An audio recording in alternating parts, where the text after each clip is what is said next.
everyone, and thank you so much for joining us. I'm Myesha-Tiara. I'm the Artistic Director at Perceptions Theater, and I am here today with Makeda M. Declet, who is an amazing playwright that I am so happy that we had the opportunity to get an interview with. First off, Makeda, where are you from? I'm originally from Brooklyn, New York. That's where I grew up. I spent some time in my teens in Atlanta and then most of my 20s in LA before moving to Chicago. So a little bit of everything. So you've been kind of like all the main places that all the artists Yeah. want to live, right? But as artists, be like, you were in New York already. Like you got lucky to be in New York already. You already went over to LA, and now you're in Chicago. So the first question I want to ask you is, which one do you like? What's your ranking? Can I get a ranking? Oh my God. I knew you were going to ask me that. So I love New York. I grew up there. My mom grew up there. It holds a special place in my heart. And if you would have asked me a couple years ago, I'd be like, oh, that's where I'm going to retire. But right now it's Chicago, and it is just a few feet ahead of LA, with New York rounding up third, to be honest with you. I know. The way I am flabbergasted. Oh yeah. What? Okay, so how long have you been to Chicago? That Chicago is like number one for you right now. Oh man, I moved to Chicago fall of 2022 to come to grad school. I just graduated from Northwestern. I was like, okay, let me go and get this degree, 2 years, and then go back to LA. That's my home. That's where, my community is. And so for the first year I was here, I was like, Chicago, you're cute, the food is great, but no, don't make me like you. And then over the past like 7, 8 months, it's just like exploded with my love for Chicago. It's so beautiful. And it's not just the summer, like everybody says, it's everything. It's the community, and the art is so precious and just, yeah, invaluable, really. I love that. I love that you have embraced Chicago in so many different aspects and not just Yeah. one thing, right? Yeah. So, first of all, I want to know, why did you decide to submit your work to us at Perceptions? Well, I know India, who did Panther Woman, and I went and saw it last year, and it was maybe the first. Look, I love Chicago, and we all know that it's a theater town, but the first couple of things I saw just didn't really excite me. It wasn't the cohesive experience that I really expected out of Chicago theater. And then I came to Perceptions. I'm driving down to South Shore, going to see the show, and I didn't really know anything about. I believe Olivia Lilly co-produced that with Prop Theater, and Olivia is a mentor of mine, and so that's how I even heard about it.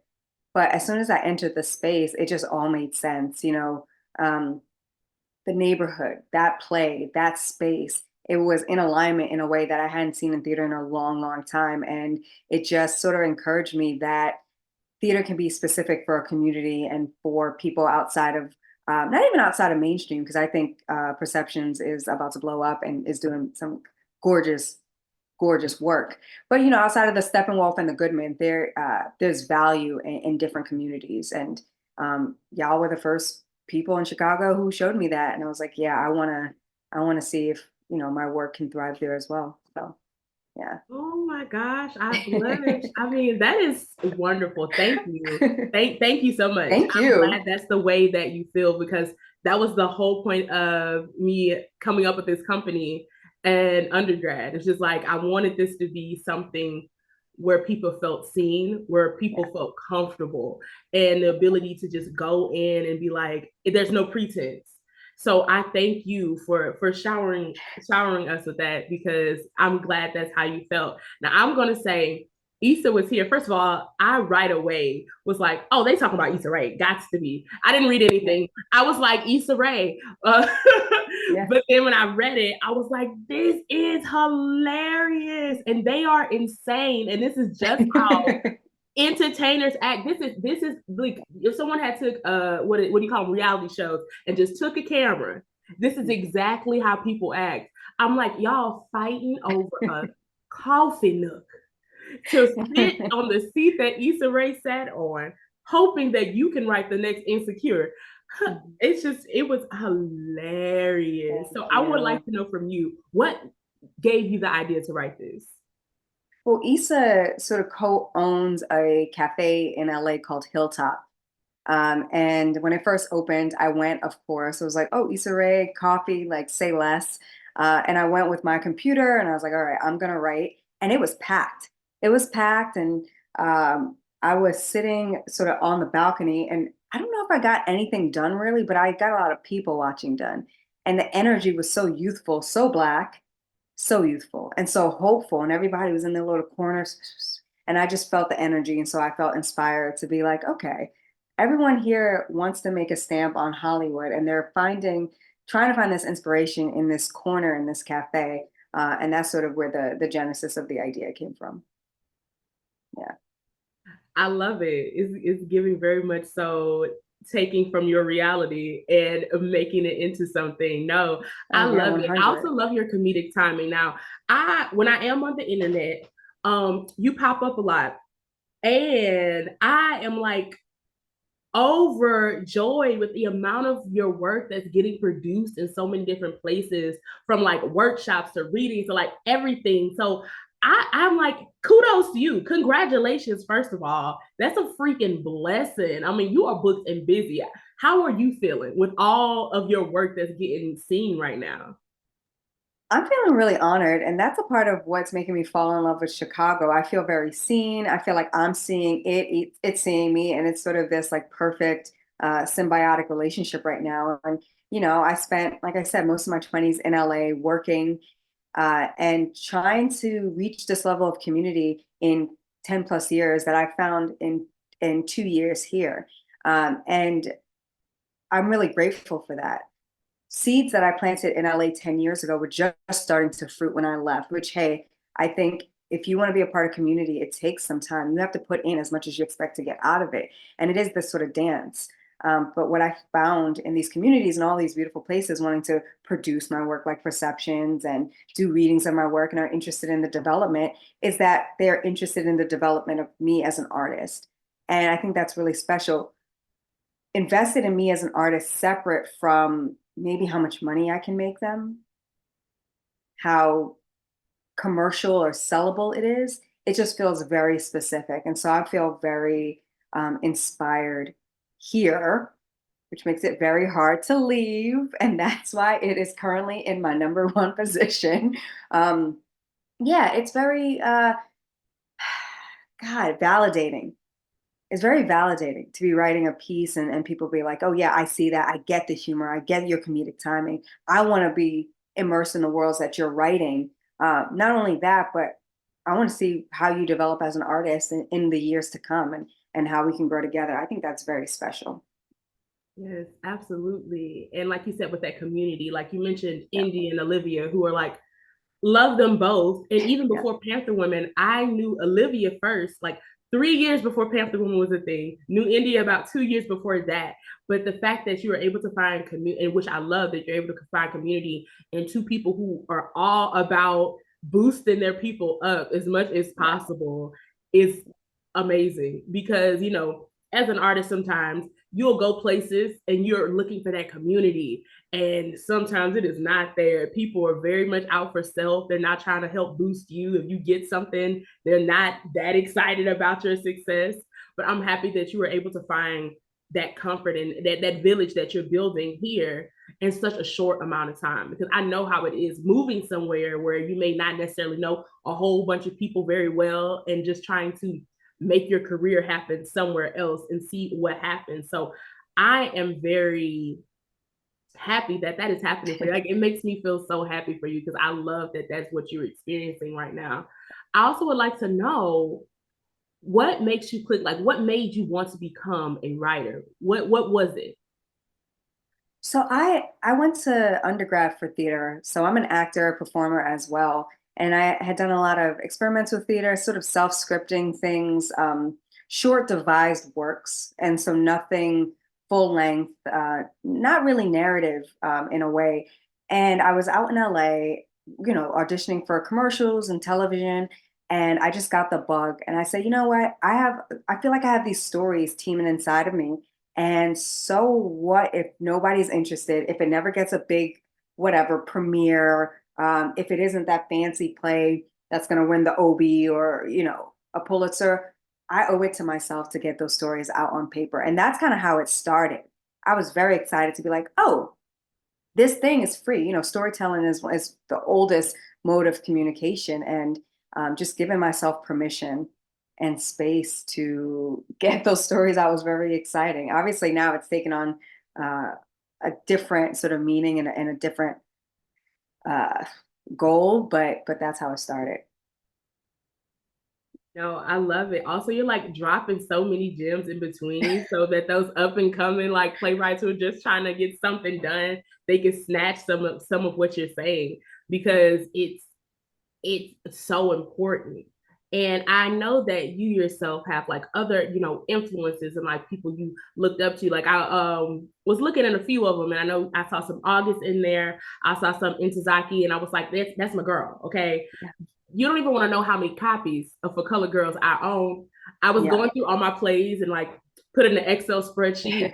There is no reason that I should have 5 copies of For Color Girls, and not intentionally. But if I see it at the Wow. free little library or I see it at the store, I'm like, oh man, I think I have it, but just in case I don't have it, let me grab it real quick. And I'm just like, Yeah. I 5 copies. And I just so why are these That's people awesome. your influences? What made you be like, I Yeah. think those are people I want to look up to? Yeah, I came to theater what I think is sort of late in life, which was high school. I was in Atlanta. My family moved from Brooklyn to Atlanta during like when I started high school, and I went to a high school called Tri-Cities, which is in East Point, Georgia, and it was a performance arts sort of program. And the first play I ever did was Joe Turner's Come and Gone. Molly Cunningham. I had no business playing that role. I was like 14 years old. But it was so incredible to me because I had never read anything like that. The Black experience, the way August's language sort of flows, I was immersed. I was just smitten. So that was my first introduction to August Wilson. And I don't think my love for his plays and those cycle plays will ever end. It has definitely changed and evolved and grown and ebbed and flowed, but I'm very grateful to that. And then in Georgia, I'm sure they have it a lot of places, but they have one act competitions. And so a part of that one act competition is usually like a monologue competition.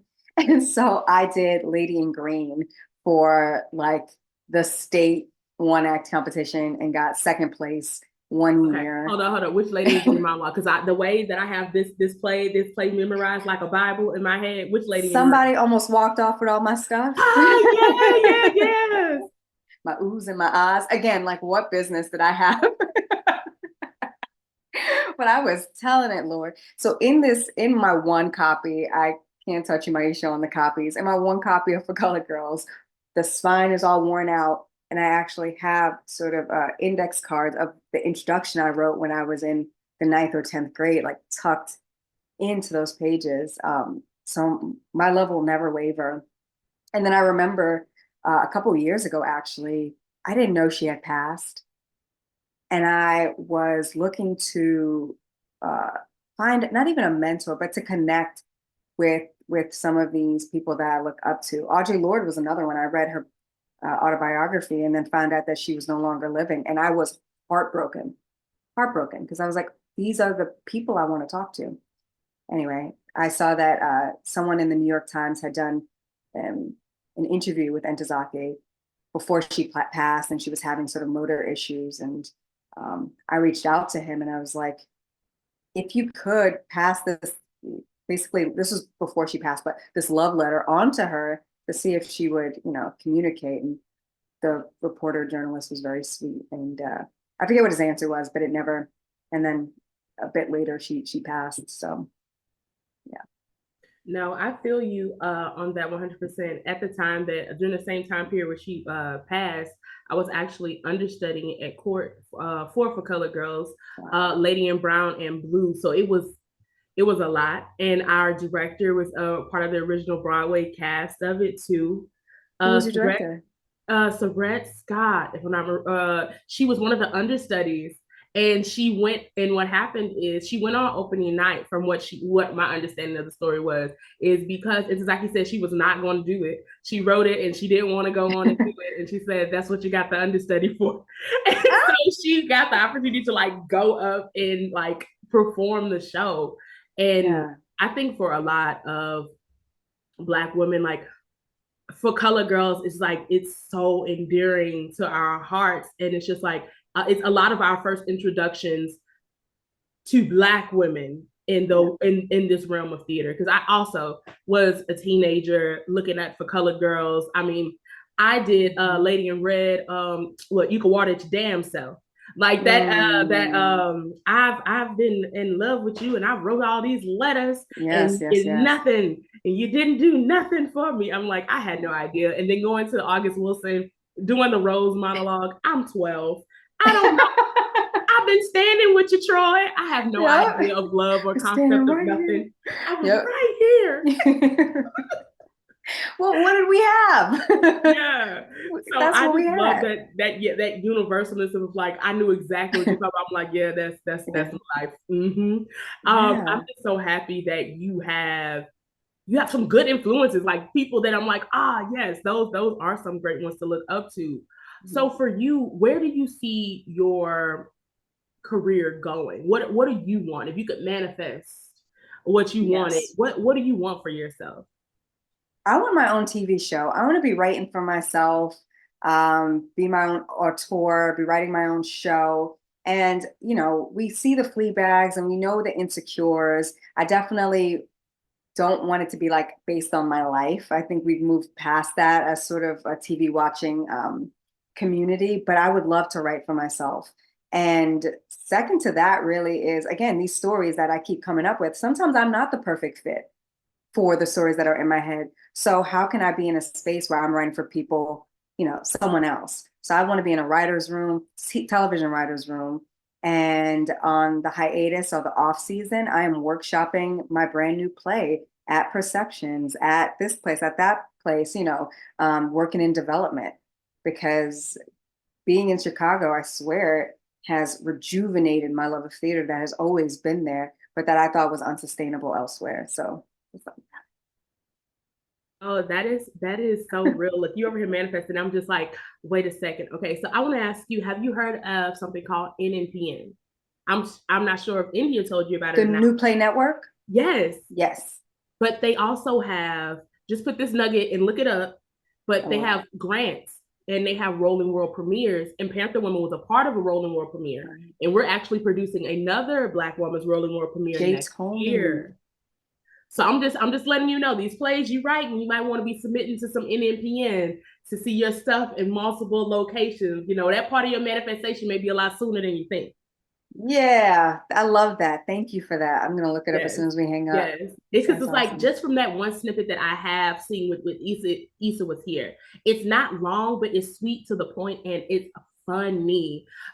Just seeing the audience reaction to it. The show that I was able to go to, because I'm like, as you are, I'm sure, busy. And so we had TCG conference, which is the Theater Communications Group. They came to Chicago a weekend or so ago, and we gave them a snippet of the festival. We talked about equability, micro theaters, and all that good jazz. And then they saw Issa Was Here, and they were dying laughing. And it's just, you could tell that these playwrights, these directors, these artistic directors that we're seeing your work, they're like, I feel seen. And I love the fact, because they were all different races, and I'm just happy that they can feel seen with us being the people that are telling the story. Yeah. And it is, despite, although it is our story, it is a universal story, because as you know, times people will be like, oh, well, we don't sell, or it has to be trauma, or it has to be this in order for someone to care. And that's not necessarily true. We can sell stories. We can have people relate to the work that we create that don't even look like us, because a lot of our stories are universal. Right. There are things that people don't even realize, like you said, with Insecure. I mean, yes, it was a cherry on top that it was Black. So it was, cute little things that we could like relate to that they said. But I'm like, yeah, being in your 30s, being insecure and going back to your ex, everybody can relate to that. Come on, being broke. check. Broke. Everybody can relate to being broke. Yes, So, yes. so I'm glad, and I can see the style that you write, and I'm like, oh yeah, I can actually see you in someone's writer's room writing for someone else's show. I can see those things just from what I read so far. So I don't know how many other plays you have. I don't know how many you submitted to us. Mind you, we are a little backlogs. But from what I hear from other literary departments all over the place, they also a backlog. So I Yeah. feel like I'm in great company. However, Yes. our literary committee definitely has a group of people that are like reading these plays as fast as they can when time allows. And I think one of our members actually pitched your Issa Was Here, if I'm not mistaken, and That's they awesome. fought for it. Okay, we were like going through, okay, hey, which one should we read or what have you for our next festival? And they fought. They were like, oh, y'all got to read Issa Was Here. Like, I don't care what y'all talking about. Make sure y'all read that one real quick. And then, I really think that should be in the festival this year. So I'm happy that I read it because it's so good. Makeda, you are I'm a so really good grateful. writer. And it was only a couple pages. And I mean, I just think you gotta, I'm like, stick with it as if you have not been doing it for over, right? I'm like, you gotta stick with this. No, Like, but don't leave. But we need you, yeah, especially our community. Like, we need you to make this work because there are people who are very presentational hmm, and don't actually write this with us in mind, or they're writing it in mind to fill seats, or they want to, get an award and they're not thinking yeah, about whether it's good or not. They're just trying to see, whatever buzzword and what's popular yeah. right now. I'll throw that in my play. So for you, I would like to ask you, what is your process? Like, how do you go from writing, whether it's deciding it's going to be a one act or a workshop or what have you? What is your writing process? Oh, so usually I get inspired by just ideas I have. To be honest, a lot of what I write touches on my real life. I just wrote a play that I was like I stepped back, I said, oh, I got to change something. This is like people going to see themselves in this. I got to change something. So a lot of it is inspired by my real life. Sometimes, to be honest with you, I'll get the name of the play before I even have a plot. And that's when I have to just put it in the notes app. And I'm like, you are not a play yet. Stop. Like, I'm not going to be like, oh, I don't know, force it. So it starts with a title. It can start with a relationship. Like the play that I just wrote was about a daughter reconnecting with her father who was deported. Like I have a similar story about that. But of course, my spin is that they're both on the surface pretty selfish people and she's trying to exploit him. But spoiler alert, he's trying to exploit her. And it's like this battle of wills that sort of explodes in a very Makeda-esque way. So yeah, sometimes I'll read an article. Sometimes I'll read an article like there's some stuff happening in Atlanta where I grew up right now, and I'm trying to figure out what my entrance point to this specific topic is. And sometimes I have to sit on it and wait. Sometimes I do make a vision board or I keep a note. I gotta figure out my method. I have like notebooks for every play. I have notes and then I have Google Docs. And so one day these things will seamlessly be in the same place, but that's usually where they start. And then as far as knowing what length it is, even as far as what medium, because I also write for television, I have to sort of trust my instinct. I have to trust my instinct. And sometimes it changes. I'll think I'm writing a play and I'm like, oh, this is, a half hour television show, but I have to go with my instinct and try not to second guess it. Yeah. No, I love it. And I'll also like to ask you, what advice can you give to playwrights who are starting out that want to do what you're doing? What can you give them that encourages them to keep going? Because I mean, as we know, our industry, whether you're doing TV, film, or theater, it's up and down all the Yeah. time. We just came off of a strike over a year long, not too long Yeah. ago. And and I just joined the unions and I was like, all right, I'm gonna sit at the house. Yep. But just like what advice can you give to people who want to go into this as a career? hmm hmm Uh, my probably my number one advice is develop your voice. And you can do that a lot of different ways. Write a poem, see what you care about, make a list of things you care about, things you're interested in and curious about. Also, work on your craft. That was a part of me going to grad school. I was like, when I do get that very rare, once in a lifetime opportunity. Hopefully it comes in abundance, but I want to be ready. You know, some people have the luxury of stepping into rooms and just falling into jobs, while other people have to really work to get there. And when you really work to get there, you want to make sure you're ready. So pick up a book, go on the internet. Reddit has some amazing screenwriter and playwriting threads. I think it was Michaela Cole that was like, every time I write a TV show, I Google how to write a TV show, which I think is so funny because that's kind of what I do too. No matter how much training I have and how much experience, every story wants to be told a different way. So, immerse yourself in different plays and different stories and different fiction. And if somebody likes a structure that you like, if somebody is using a device in a play or a script that you like, borrow it, take it, There was this play, Primary Trust by Ebony Booth, that just won a Pulitzer, and she does incredible things with the passage of time. She uses an asterisk to denote the passage of time within the play. Great, that's cool. Put it in your little Rolodex of tools. Just continue to compile, continue to fill yourself up. And then, as we talked about earlier, build that community, especially in a lovely place like Chicago. And I'm sure these communities everywhere, people who really just want to build and grow. I think heavy on that was like the Issa Rae method of networking across, which will help a lot of people. And what you said, yes, being able to be someone, if you have to get it out the mud, as they say, or you have to work a lot harder to get those opportunities, making sure you're ready when they're here. Because that's like the worst thing is when you get an opportunity, but you don't have anything, prepared for people to like see and experience.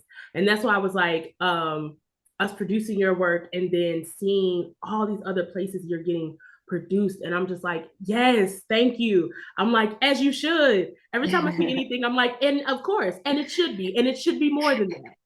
Because you deserve, like, it just from, I can just see how far you're going to go. And I'm so happy that along your journey, you slipped us something that so we could be like, oh, we have Makeda here too.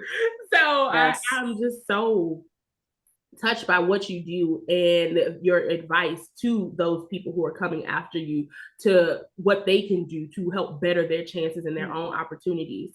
So when you are not acting and writing and all those things, what do you like to do to relax, to decompress? Oh, eat. I like to eat. Chicago is a foodie city. The food is affordable and delicious. I like to eat. I like to go to happy hours.